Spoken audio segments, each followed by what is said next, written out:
those Yankee sailors you'll see there with red top boots and short-cut hair. Oh, Johnny's gone to Baltimore to dance upon that sanded floor. Oh, Johnny's gone to Calais, those Spanish girls you'll see, I know.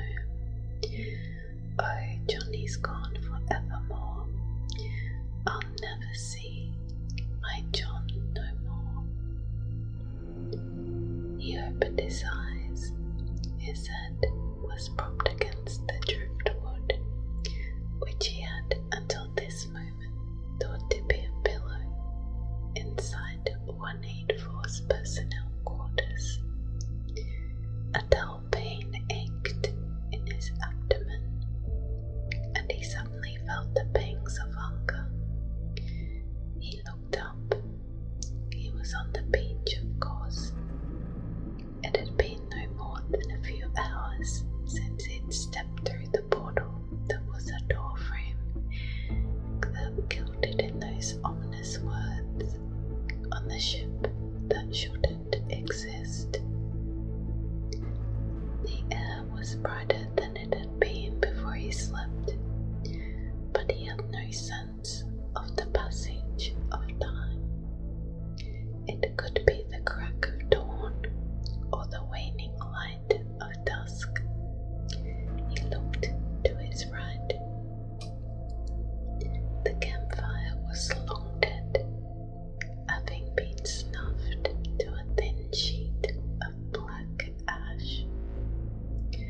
The sound around it was kicked and disturbed, forming little mounds around where heavy boots had once been. John sat up, grimacing through his achiness. Ahead of him was Irving, that knight'd old fisherman. He was cashing away at the blubber of the carcass, whistling some ancient shanty. John could see a cleaver of swords in his right hand, rusted through and wrapped in dirty, bloody tape. He was timing his cuts with his song, swinging down forcefully with each rhyme. Sometimes he would stop, rip a chunk of the meat free from the heap, then resume. At his feet were slabs of fatty white viscera and several other sharp serrated blades. Despite his grisly nature, the scene was oddly idyllic. John tried to channel the strength to stand, but found there was none. The hunger grew sharper, and he let out a stifled groan. Irving must have heard, because he stopped his whistling and turned, a grin growing on his face. "Ah, there you are,"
It was tough and salty, but tasted fine.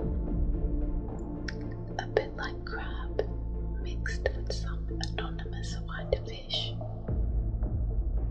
He gagged and thought of it coming from the same waters that produced the fetid thing across the sand. He downed the rest of the lump, feeling warmth return to his body. Thanks, he croaked. I was hungry too when I woke, but that was long ago. He turned to look back at the carcass. Got a head start on it. It's a tough one, but I'll crack like the rest. 2 pairs of hands are better than one, but only once you have your strength back. What's it for? The meat? Angel meat has all sorts of purposes. For one, it burns like hell if you can get it to light. He lifted a greasy canteen from his coat pocket and swished it around. The oil's what you want, really. The meat's no good to eat unless you're in a real pinch. I've got enough carb to last a week, maybe more. His tone shifted to a whisper.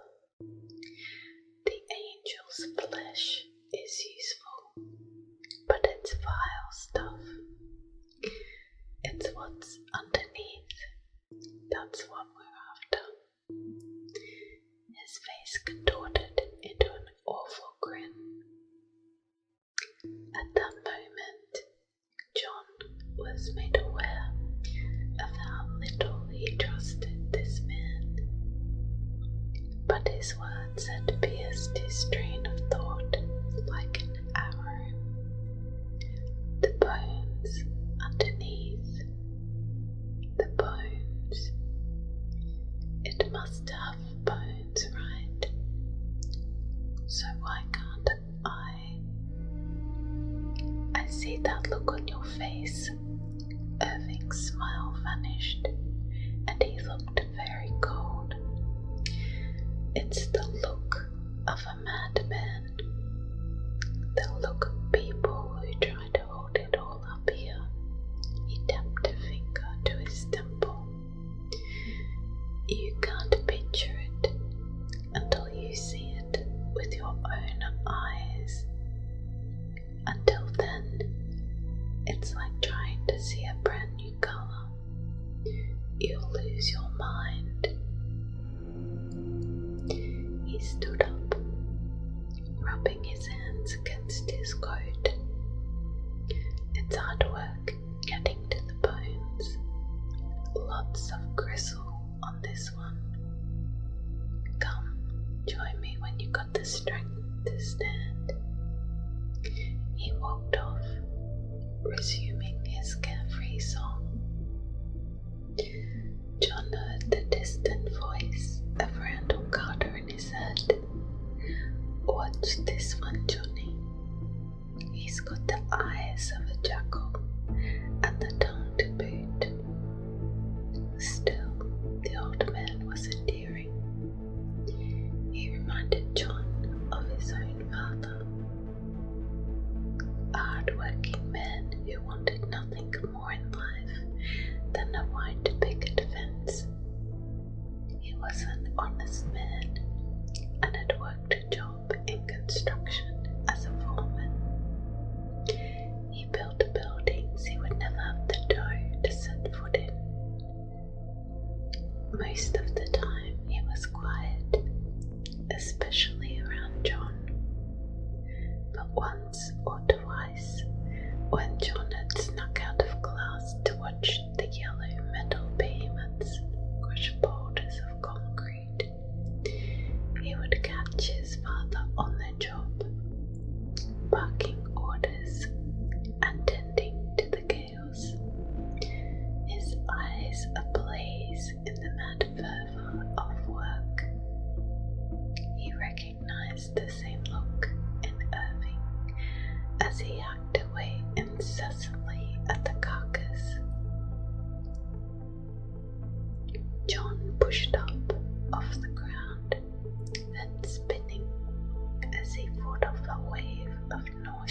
exhaustion.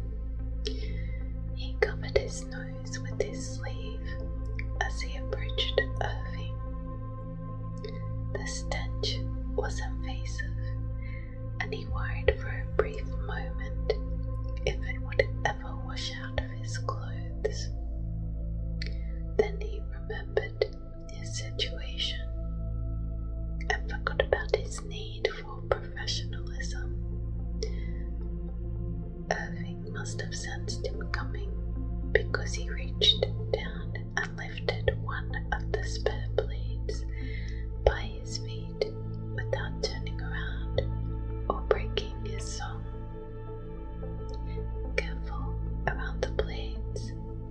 Don't want to cut yourself with that. A deep gash ran across the carcass, revealing spongy, white viscera beneath a thin layer of rubbery skin. Steam emanated from the corpse in hot streaks. Up close, the thing glistened in an alien iridescent color. Oil poured from the wounds where there should have been blood. Irving scraped his hand through the gash, pulling out a fistful of slime. He ran it over the cup of his canteen, collecting some and letting the rest drip to the sand. There'll be more than enough for the two of us. He handed John a rusty saw. Follow my lead and don't forget to breathe. He gave a wheeze and resumed hacking at the gash. John felt ready to puke. Chapter 2. The two cut for most of the day. By the time the sky turned the color of ashen smoke, the white meat lay in tall mounds on either side of the men. The whale was eviscerated. What was left of its main body was a slurry, out of which thin bones poked like dead trees on a winter mountain slope. John remembered the surprise he had felt when he first saw them several hours ago. Irving peeled back another layer of blubber and gave a sharp yell, as if he had just spotted a rattlesnake curled underneath his bed sheets. John stepped back wearily, wondering if something had gone wrong.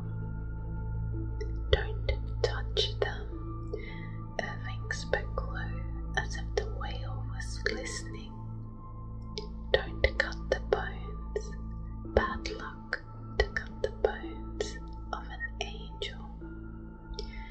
He resumed slicing, this time much slower and more methodically.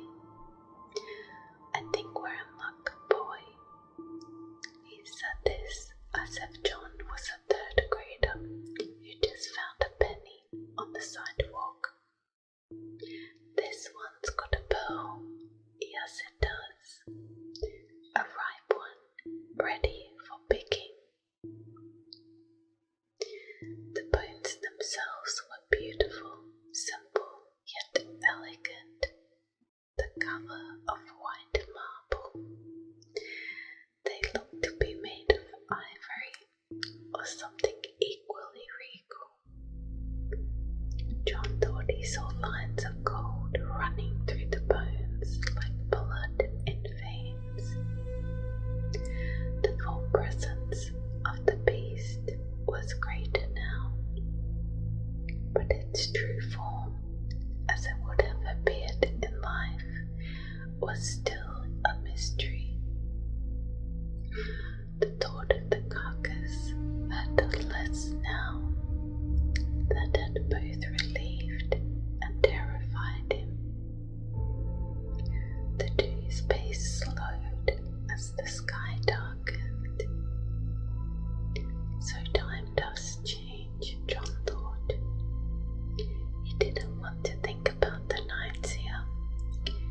trusted Irving had a plan. John stepped from the carcass for the first time in hours, letting fresher air fill his lungs. He dropped the glossy saw and sat down. Irving was still knee-deep in the viscera, cutting vigorously into the gristle. Something in his posture had changed. He had stopped his cheery song some time ago and was now focused solely on the carnage. He seemed to peer through the flesh of the beast to something beyond. The yellow fervor crept back into his eyes, and he looked truly, undeniably insane. Then he stopped and reached a fist elbow deep into the slurry. His expression shifted from madness to surprise to euphoria. With a shout, he hoisted his hand out to reveal something clutched in his fist. "By God, I've done it!" He laughed a thunderous laugh that clambered down to John. "Oh, Irving's done it at long last. Damn my old eyes, I've got it." In his hand rested a large spherical object, the size and shape of a billiard ball. It was a dusty rose color, dripping with oil and other fleshy bits. It looked like a pearl and shone with a brilliance John hadn't seen before. "It feels powerful," John said, awestruck. "That's because it is. This here's a god pearl, or so the tales go. This thing is eons old, formed in the bellies of the angels as they drink themselves silly on the souls of men. Some say it holds the power of a star."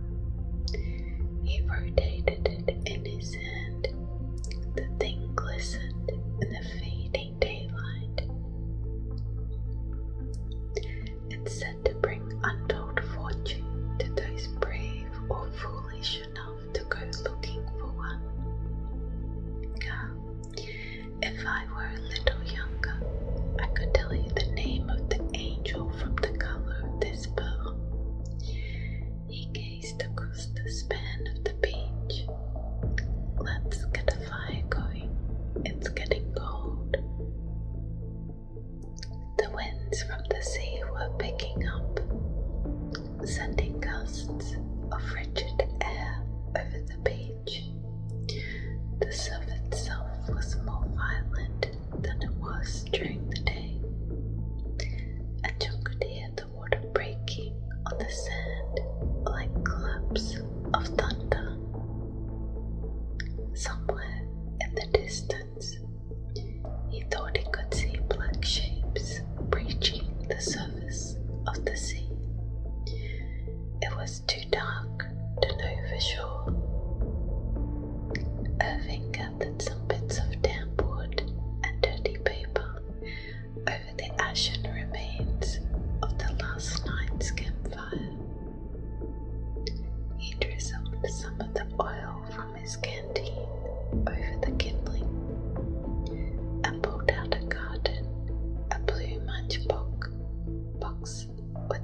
was a bright white with turquoise undertones.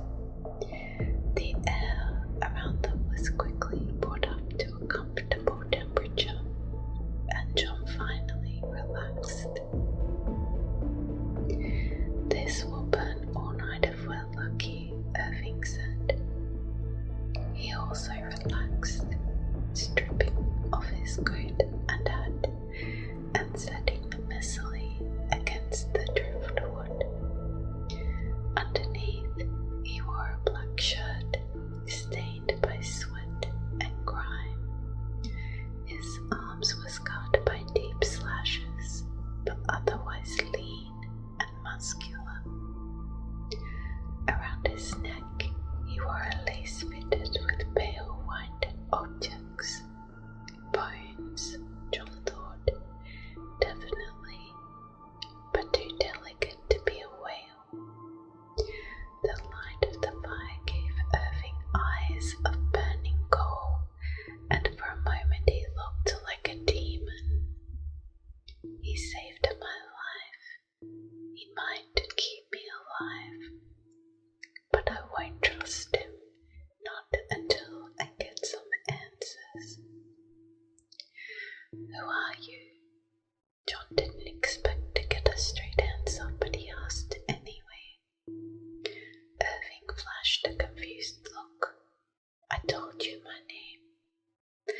"I don't mean your name. I mean, who are you? Why are you here? Why am I here?" "You were cold, just as I was many years ago. We have something in common, you and I. It's why we ended up here, and not somewhere up there in the mountains." "I don't see what's so hard to understand about that. But why?" "You know why." "Fuck you," John muttered under his breath. Irving's eyes flashed pure steel. "What was that?" "You heard me, you crazy old man," John was yelling now. "I wake up here cold and alone.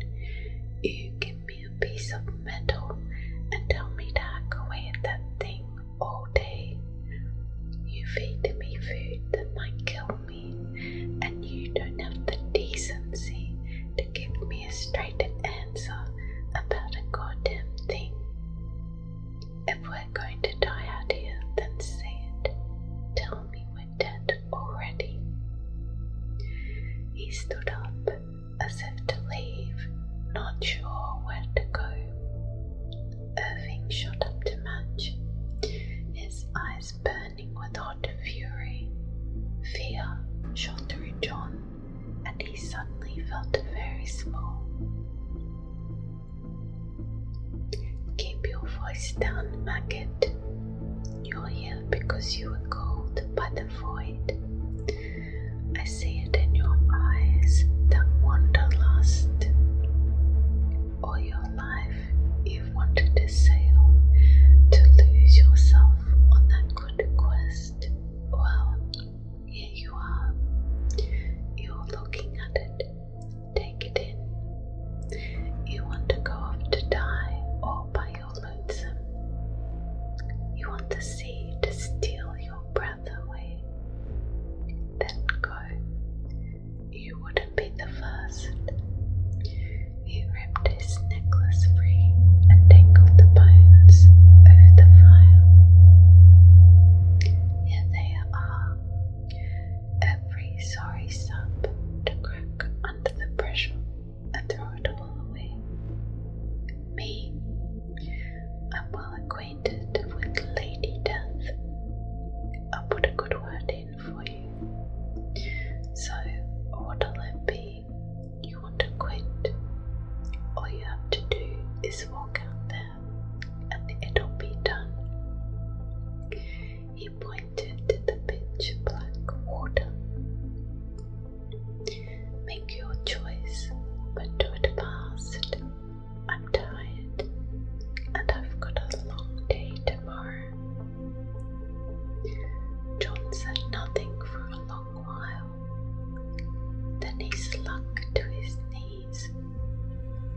a single tear from his eye.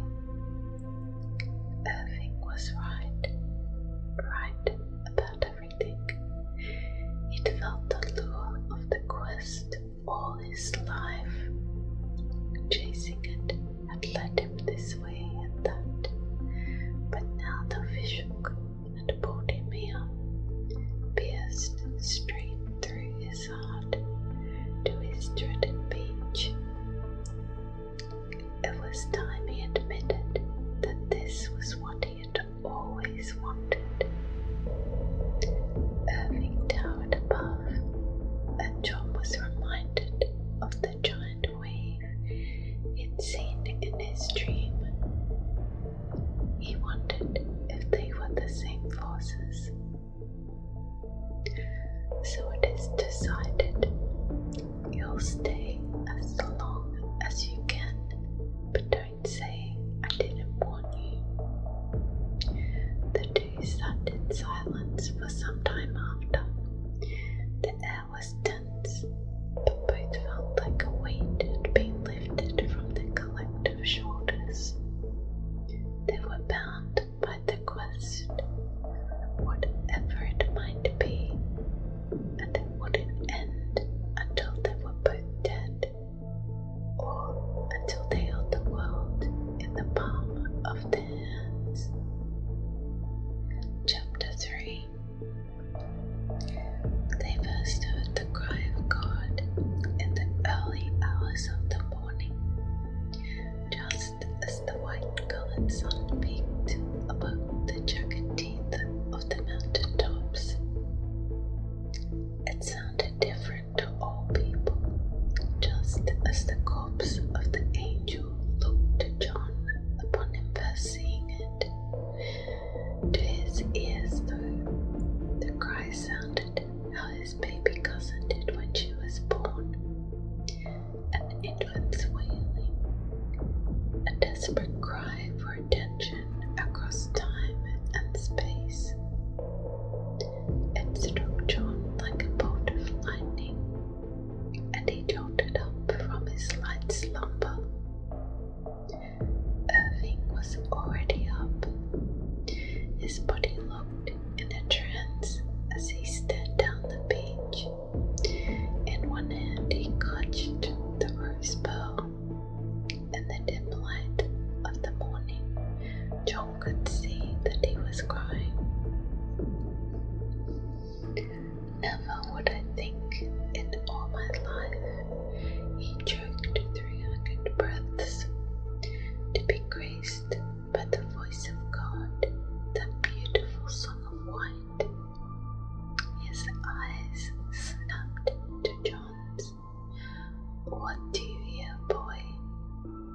What is he saying to you? He's crying. John didn't know how he should feel about this, so he spoke in a neutral, matter-of-fact tone.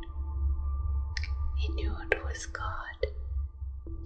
That much was clear. No other voice in the universe could carry so far, so clearly.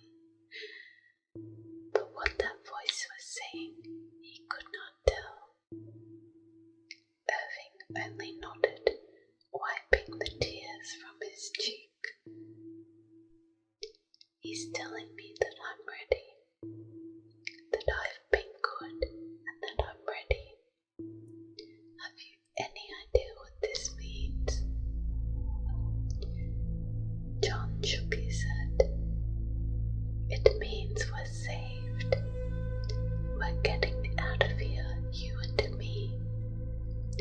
He pointed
Christmas morning.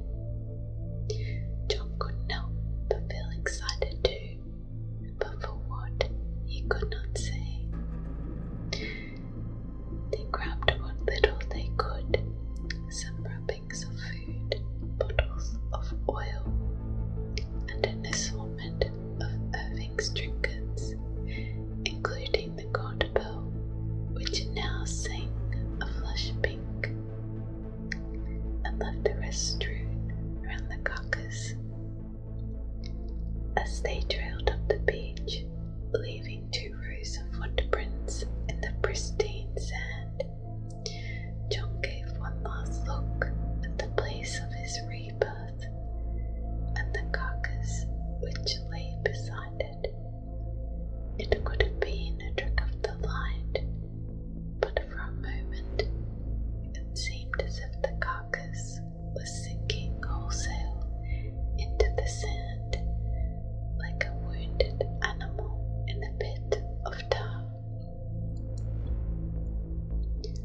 Irving's carefree singing once again brought John back into focus.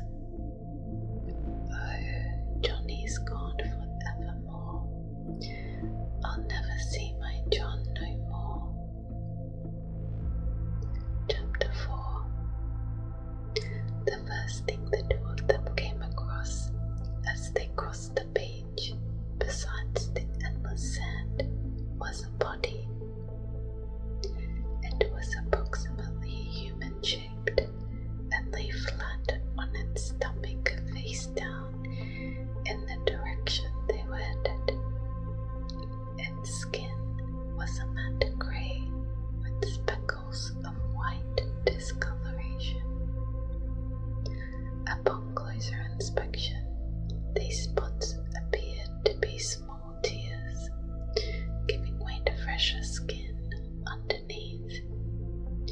John pictured a rattlesnake he had seen once at the zoo, curled up as it tore its old skin free from its body.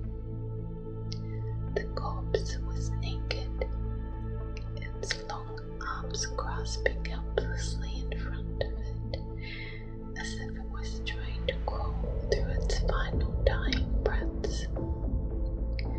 As John traced his eyes from the back of its head to its feet, he noticed that its lower half was buried in the sand. He impulsively kicked around where its feet should be, but discovered that there were none. Its body merely ended, as if its legs had been fused together. What looked to be a tail of sorts was revealed during the kick, and John felt a wave of nausea wash over him. He was staring at a mermaid. He held a palm up to his mouth and looked at Irving. The man only looked down with somber reverence. This one was good in life, a real devotee. It must have been cold like us. Shame it couldn't make it. He squatted next to it and brushed the sand from its shoulders. Ah well, we're all soon to die anyway. This one's swimming with the angels. What was it? John managed to croak as he choked down the urge to vomit. Child of God, likely. Well, we all are, I suppose, but this one had something to show for it. I've seen a few in my time here. Supposedly they spent most of their time down there. He gestured to the expanse of water beside them. We must be on the right track. A worshipper's never far from a temple, and where there's a temple, there's a god. A smile crept up his face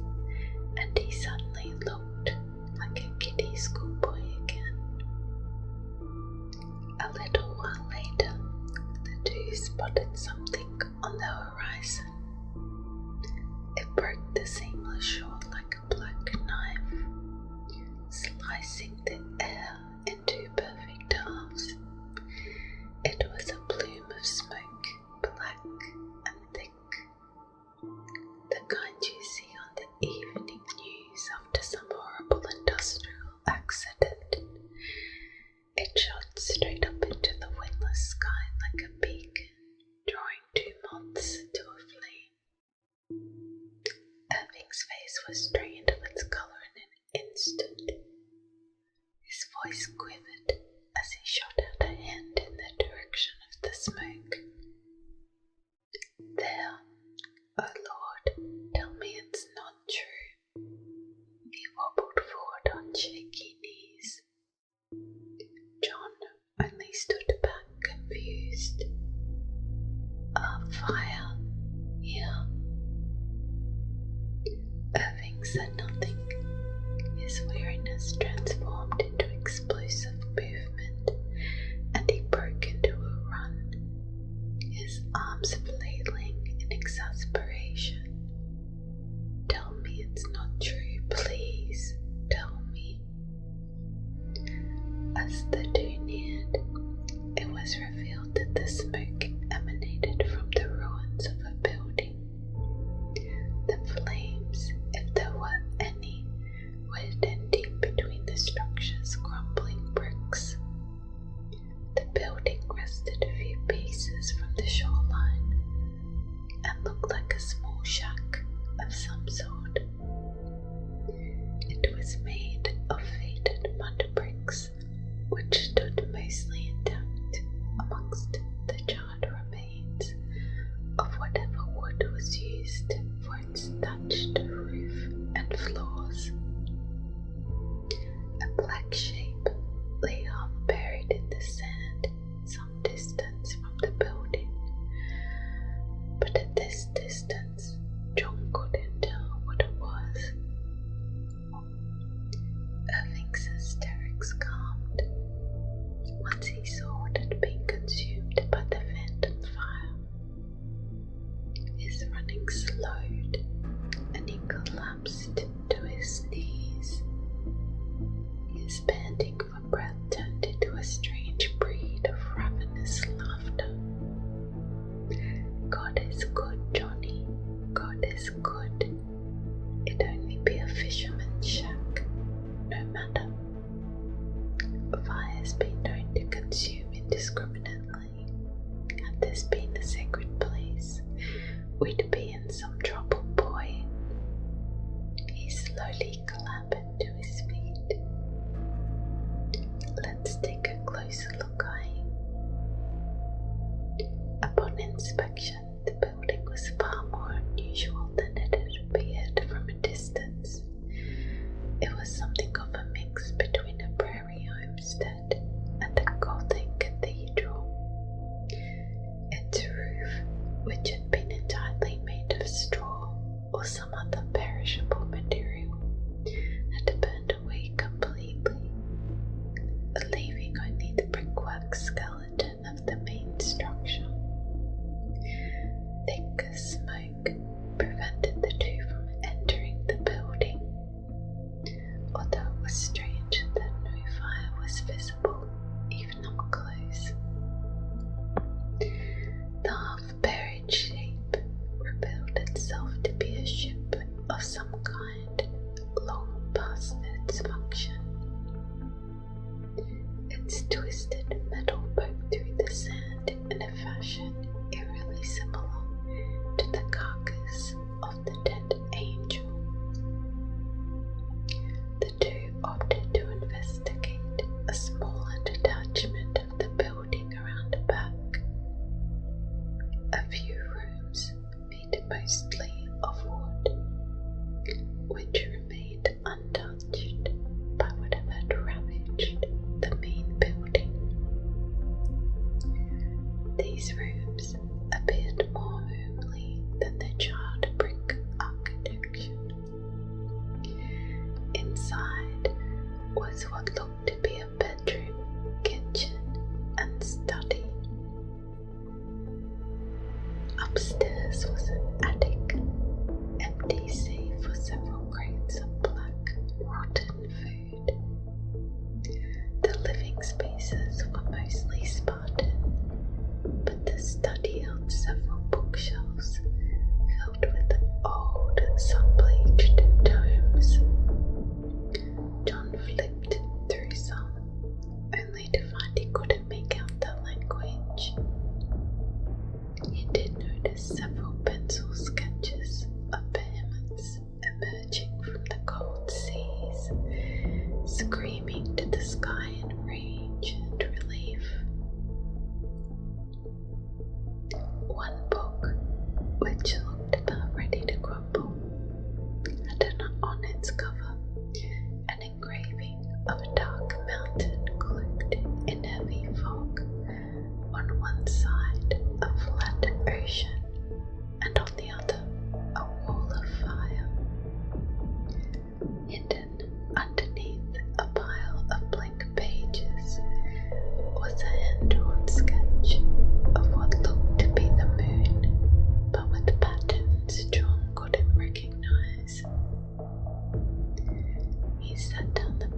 shoulders and looked around.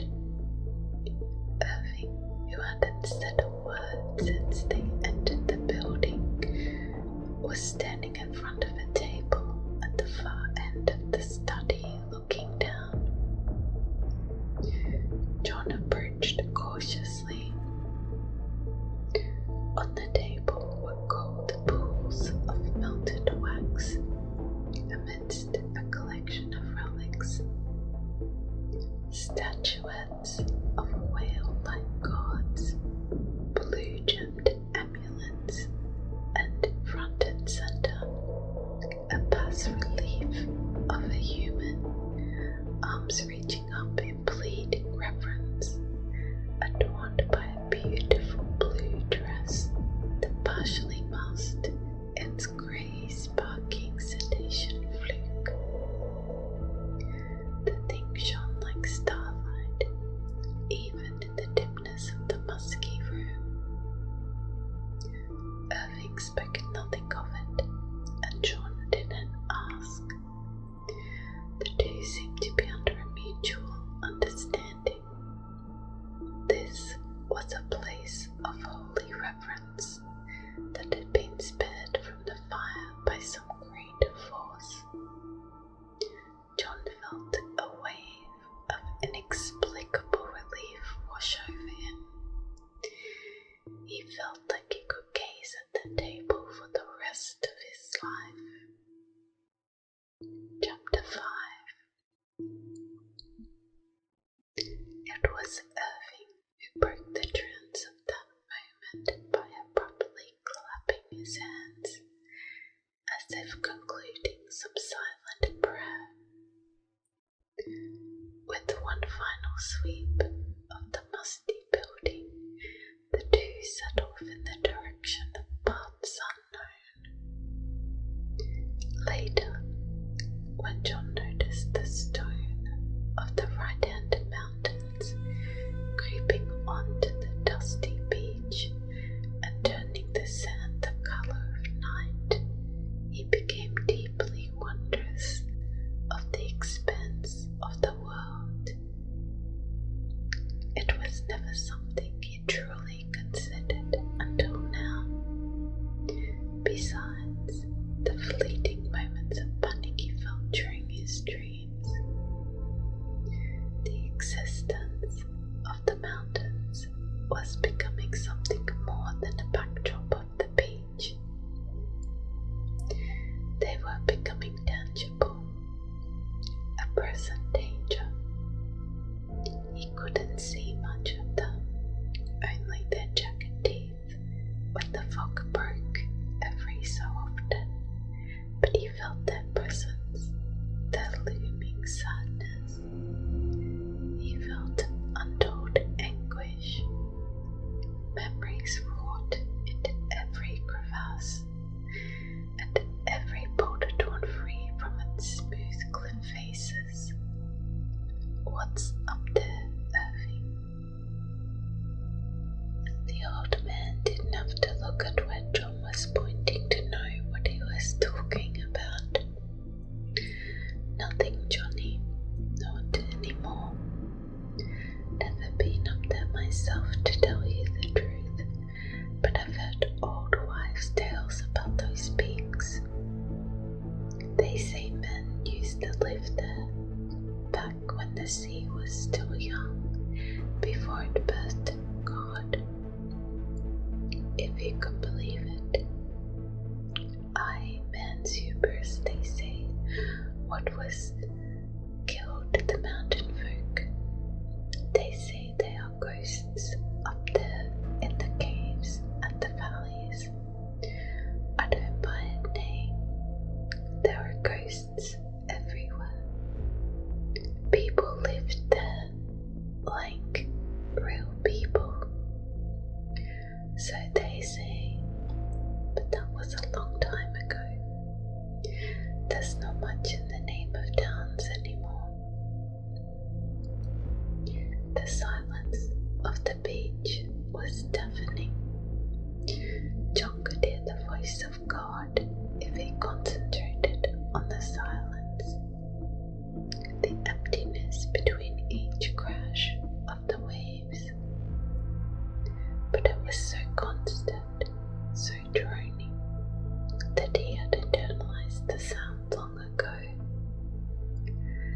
It seemed to have become part of him, like the sound of his own breathing or the pulse of his heart. John broke that thunderous silence. Once past the mountains. At this, Irving's eyes grew wide, and he put a finger to his lips. Speak not of the lands beyond, bad luck, they say. 'Tis a sin to speak of it. The silence returned with the tide. Chapter 6. They reached the end of the beach by late afternoon. What had just been a flat, desolate stretch of polished sand and shallow waves had at once become a dynamic, angry space. Before the two men was a towering cliff face, as sheer as it was tall.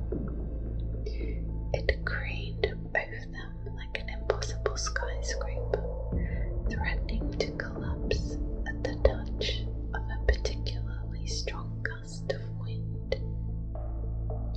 At its base were monstrous waves, tiny in comparison to the total mass of the rock, but cyclopean to the men, who were but insects in the face of such unobstructed power. There was no way forward that did not lead to total pulverization by the hungry waves. Each crash of the water upon that rock face was like an explosion, peeling boulders off the cliff like chalk, reeling back, then striking again. In the distance, perhaps above the cliff, or maybe beyond, John could see distinct flashes of light, which breached the fog and strained his eyes, a blaze that could only mean lightning. The sight was madness, not because it posed any direct danger, but because it felt like the first real thing he had seen since he woke.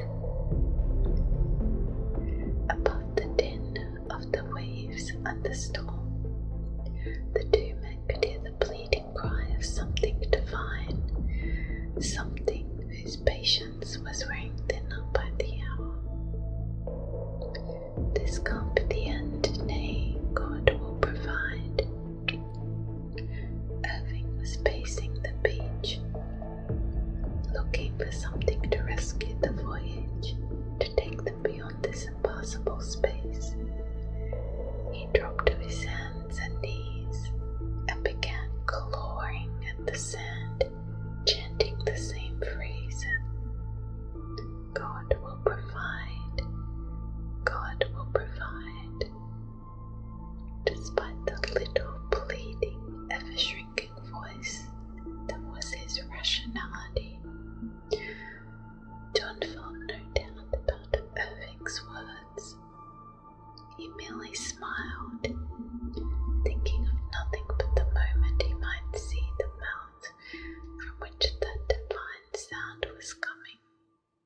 Chapter 7. Across space and time, a ship the colour of night caught the scent of the next as it rounded the coast of Greenland.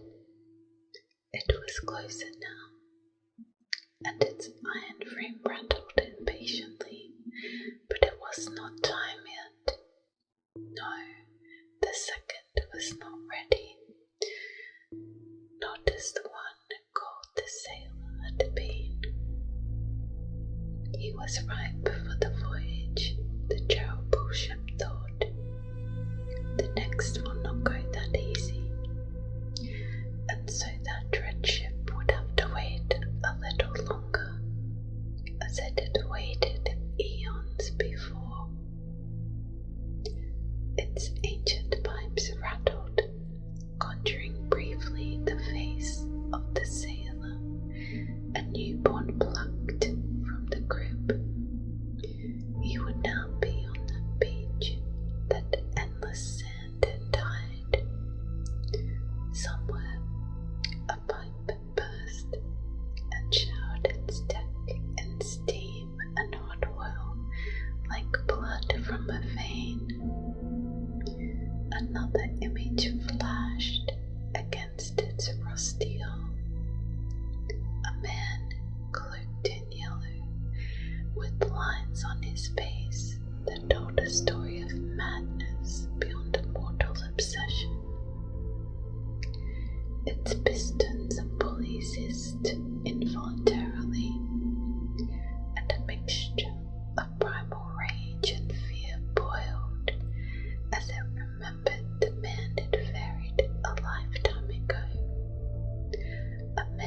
whose door held 2 short words and exuded blasphemy like radiation.